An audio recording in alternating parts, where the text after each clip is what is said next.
It's really a delight to be welcoming Scott tonight.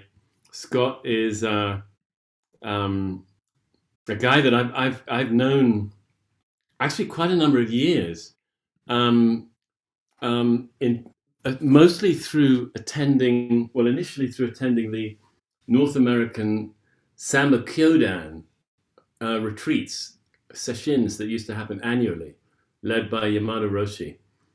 The name of the organization then changed to Samba Zen. So they became North American Samba Zen annual sessions. And and in time, actually, Scott started to come to the annual teachers retreats, the Kenshikais. And so both from those and also from my own training under Ruben Habito Roshi in Dallas, I've got to know Scott very, very happily over the years. And Scott has trained primarily under Ruben as well for many years, and also under Yamada Ryo and Roshi. And he's he's someone who I think anybody who meets him will immediately feel that this is a rather rare person. He's got a kind and gentle feel that you can't sort of fail to sense as in his presence, and somehow you can tell he's wise and deep, and a really beautiful human being. I feel, and we're very, very lucky to have Scott actually, possibly becoming a little more involved at Mountain Cloud. He is the life partner of Valerie, as you heard, and we're really hoping to kind of we're doing all we can to lure them ever more into our snare here. We just want them to get thoroughly entrapped. They call this the land of enchantment, but people often quip it's the land of entrapment. Well, we're doing all we can to entrap both of them, here in New Mexico, and seems to be going quite well as far as I can tell at the moment. And just on the sort of other notes, Scott is a practicing psychotherapist, and I can't help feeling how fortunate his clients are, actually. And he's also a keen singer-songwriter, a very gifted musician. And the occasional poem is known to emerge, as well as songs, as well. So I'm really, Scott, just thrilled that you've agreed, you've accepted the invitation to talk to us tonight. I'm really eager to hear your wisdom and see others having a chance to share it as well. Thank you so much for doing this. I think you're down under Valerie, if I'm not mistaken, tonight. Yeah, my name says Valerie, and Valerie's name says Scott. That's just how we roll. Can you all hear me? Yes, you sound good, Scott. Thank you. Thank you so much, Henry. That was so kind and generous, and feelings mutual. What a joy to get to know you all these years, and to now get to be present for your teaching. Such a blessing. Thank you, and thanks everybody for letting me do this. Wow, we just got through with Rahatsu session at Mountain Cloud, and we were there at the Mountain Cloud, and there was this whole Zoom cloud of folks with us, about 100 or more. And it's just still all over me. I'm just still, feeling the joy, feeling the light. Got to meet some lovely people and got to see some people I've met before. So I'm just so grateful. Grateful for the teaching and the hospitality and the generosity, and just the spirit of your mission there is something to really behold. So thanks. Yeah, so I've been while I'm thanking folks, just I've been working with Ruben Habito Roshi for 21 years now.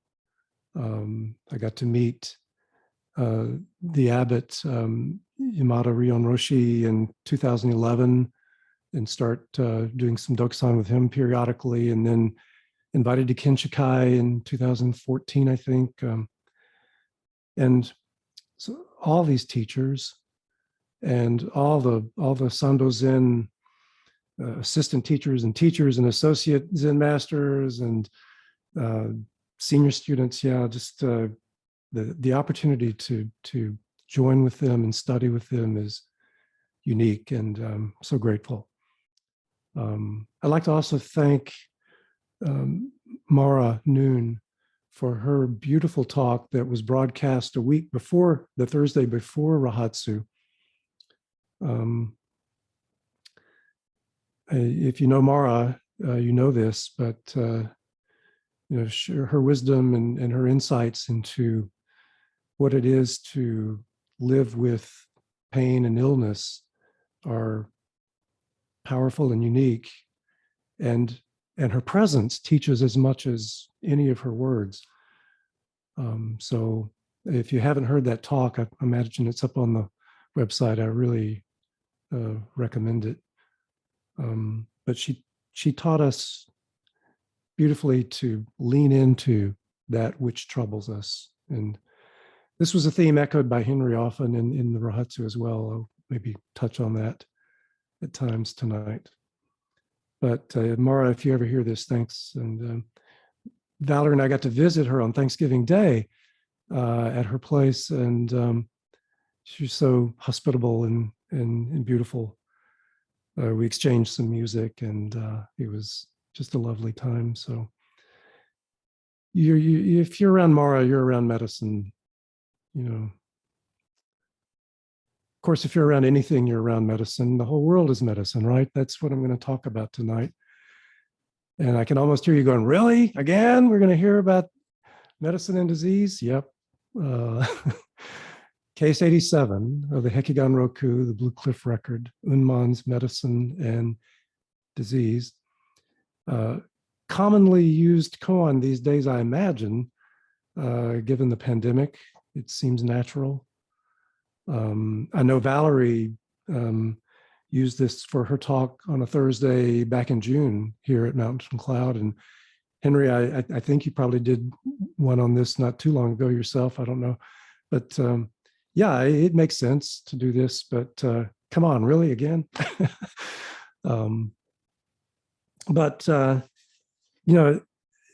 Last week, I was told that Henry might invite me to speak fairly soon. And this koan just came knocking at my door. There's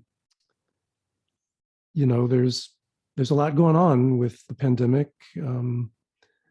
And the Omicron variant is upon us. We just passed this horrible milestone of 800,000 dead in our country, and so many more around the world.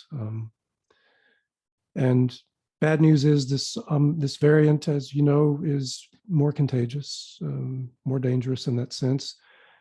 Good news, if you can call it that. It's perhaps less severe, less deadly, especially for the vaccinated. There seems to be some good protection, though there will be breakthrough cases. And so I imagine, like many, weary and yet urgent about this. There's a sense of urgency still.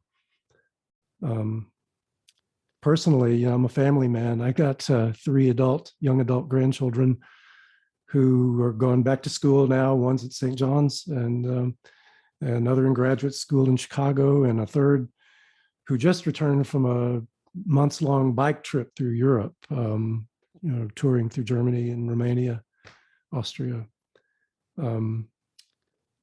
So I'm glad he's back home safe, but I worry, and I have extended family, unfortunately, who fall a little more on the Q side of the spectrum of attitudes about the virus and vaccines and masks, who are putting in jeopardy other loved ones. And that troubles me. And, you know, I have a lot of friends in the music scene here in Dallas.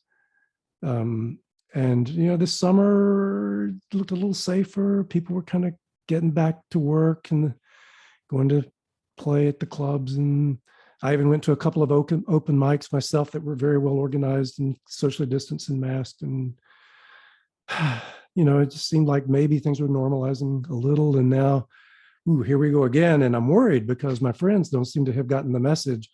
They're posting on Facebook every day about being at this club or that, and it's all crowded and no masks inside. And so, you know, and clients, I've got clients who've had COVID. I've got a dear relative who had a breakthrough COVID. So it's still with us. And so medicine and disease cure each other is still knocking at the door for me. So let me read you the Koan, case 87, Unmon's medicine and sickness cure each other, the Blue Cliff record. Unmon said to his disciples, medicine and sickness cure each other. All the earth is medicine. Where do you find yourself? Or another translation, Unmon, instructing the assembly, said, medicine and disease correspond to each other. The whole earth is medicine. What is your true self?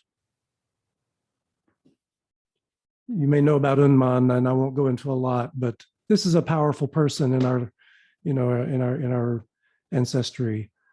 He shows up in more koans than any other master in our curriculum. And in the Blue Cliff record, Ingo introduces each case. Here's how he introduces this one. Ingo's introduction: the clear-eyed man knows no restriction. At one time, he stands on top of the mountain with the weeds thick around him. At another time, he is in the bustle of the marketplace, enjoying perfect ease of mind. When he displays the wrath of Nada, he is three-faced and six-armed. When he shows the mercy of the sun-faced and moon-faced, he gives forth the all-embracing light of blessing. In every particle, he reveals all the bodies of the Buddha. Mixing with people, he trudges through the mire. When he performs a transcendent action, even Buddhas cannot follow him, and they're driven back thousands of miles. Is there anyone among you who can go with him and act with him? High praise. That's Unmon. And so here we are with these opposites, disease and medicine, apparent opposites, right? And it's natural that this is how we talk. You know, this is our parlance. This is the only way we can deal with the duality, the seeming duality of that our senses tell us reality is. If you can follow that sentence. You know, we just can't help it. It's just black and white. There's male and female. These things are starting to have a little more fluidity. Good and bad, good and evil. And in literature, the titles of great books, War and Peace, and Sense and Sensibility. In music, you know, we have ascending and descending scales in Indian ragas, and we have Led Zeppelin, opposites. And they inform in a way, and they help us categorize and think and organize our thoughts. So it's natural that it would show up in Zen because we're using language despite our best intentions. These opposites will occur, but it's not the same. It's not the same. Psychology uses opposites a lot. Being a psychologist, this is something I know more about than I know about a lot of things, though I could know more. But, you know, one of my favorite psychologists is Milton Erickson, the sort of grandfather of modern clinical hypnosis, who had a great phrase called the apposition of opposites. Apposition doesn't mean opposed to. Apposition means the opposite, really. It means connected with or appropriate or corresponding. So the apposition of opposites means this this fusion of opposites, this appropriate combination of opposites. And for him, the apposition of opposites was one of his famous confusion techniques. When he was trying to get a resistant client into trance, he would say stuff like, now your left hand might not know that your right hand knows that your left hand wants to go up, but your right hand would rather go down. And if your unconscious mind could know your conscious mind doesn't know your unconscious mind, then perhaps you'd rather take a deep breath and just let your eyes close and go into a nice, deep trance. Apposition of opposites. I love that stuff, but these opposites. There's another Erickson who's very famous in psychology who used opposites to characterize the crises that we go through developmentally through our lifespan. Beginning as newborns, as infants, we have this crisis of trust versus mistrust, and we got to resolve that, or we have to resolve it later. And that's developed by adequate parents who properly nurture and hold us and comfort us when we need it. And so we learn to trust or not. And later we learn to be autonomous in our toddler stage or not. We become ashamed. And as we get into adolescence, skipping a couple of those, we learned we have this crisis of identity that we have to resolve. Who am I versus I don't know, or confusion about my identity. And in young adulthood, intimacy is the developmental need, and its opposite is isolation. And middle age, we're generative or we're stagnant. And old age, we have integrity, a sense of a life well lived, I hope, or despair. And so these crises that are characterized by these opposite terms, somewhat opposite terms, I think hold a seed in each. You can't be entirely trustful, can you? You might get pretty gullible if you are, and you can't be intimate all the time. You have to be isolated sometime. You have to learn to be alone.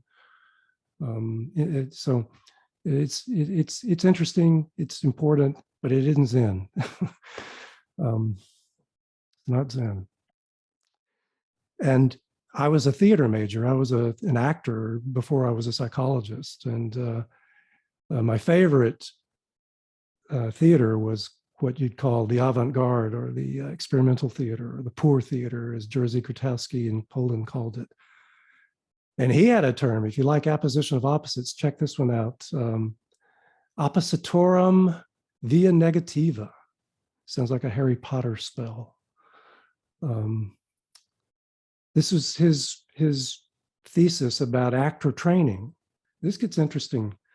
What Grotowski wanted was for there to be no gap between the actor's impulse and action, despite the fact that he wanted the actor to be extremely disciplined and to be very particular about form.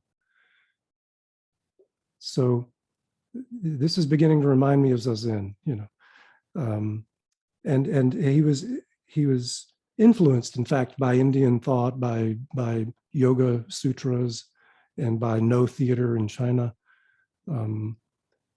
But for him, training the actor was not a process of developing skills and vocal technique, but rather stripping away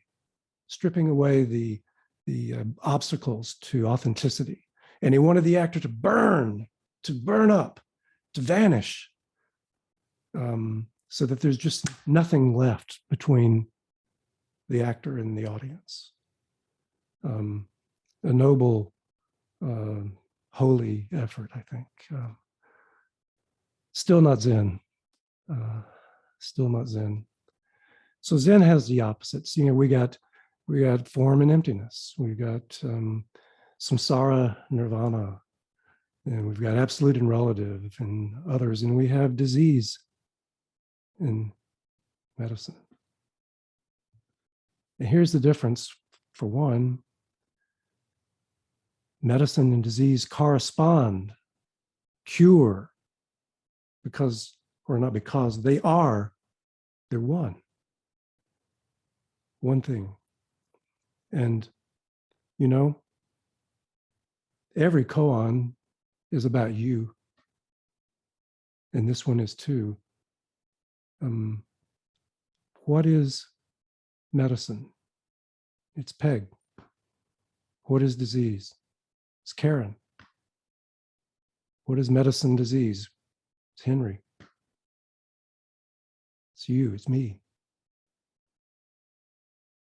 Now, what is Peg? Henry. What is, there's just this one. There's just one. And so with all total freedom, Unmon can declare medicine and illness cure each other, correspond to each other, and the whole world is medicine.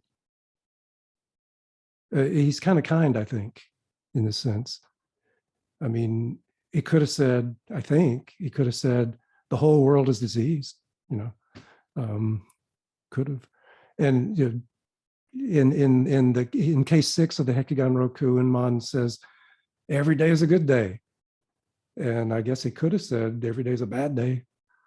One thing. So I'll accept the kindness. And there was a connection I was making earlier about Mara's teaching, and that's Mara, not Mara, and Henry's. We had these marvelous Q&A exchanges with the Zoom folks. That was they said in the feedback that they felt really, really engaged by the fact that there was a camera on us and in the Zendo, and they could see us sitting and even in the dark sometimes, and they could see us moving in Kinyan or moving about. And Luke, who led our movement, our free movement several times a day, would also lead them. And so there was this, the breaking down of that third wall. We were 3D for them in that sense. And then at the end, and during the Q&A, same for us. I mean, their questions were highlighted mostly in the Q&A, and they asked such wonderful questions that opened up so many wonderful teachings from Valerie and from Henry. So this dimension of connection was really great.